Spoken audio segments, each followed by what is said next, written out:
Prime Minister Justin Trudeau spoke on Nijjar's killing once again. In fact, he said, and I quote, looking to work constructively with the Indian government. So that's the statement that's coming in from Canadian Prime Minister on Nijjar's killing probe. Abhishek Jha continues to stay with us to give us more context on the statement made by the Canadian Prime Minister. Abhishek, over to you. Well, the Canadian Prime Minister, very interestingly, when he was asked as to how this entire issue has happened, how the Canada's own investigation are going on, because the Indian side has demanded that first Canada should complete its own investigation in the entire issue, and then probably they should come out with anything objectionable.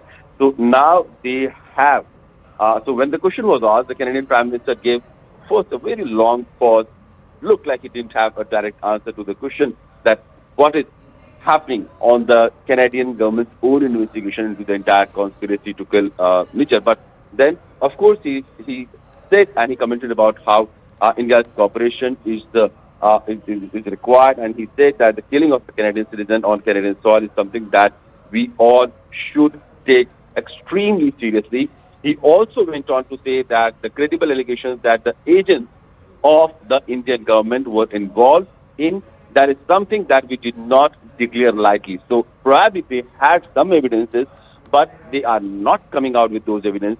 It's been almost 8 months since the controversy between India and Canada had erupted, but so far the Indian government maintains that they are not being provided with enough evidence that would declare Indian agents or Indian agencies or anybody who has affiliation with the Indian government direct role in killing of Hardeep Singh Nijjar. So why Canadian government is not sharing those details, why Canadian government is not sharing those intelligence inputs with the Indian government, that remains a mystery. Meanwhile, the entire controversy that had erupted because of the Prime Minister Trudeau's statement has taken the bilateral tie onto a downhill, where we have seen several diplomats of the Canadian government being expelled or sent back to their country.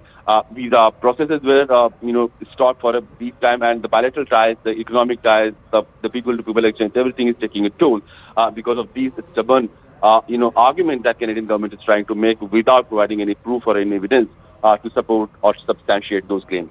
All right, Abhishek, thank you so much for all those details and for that context. With that, we're now slipping into a very short break. We'll be right back.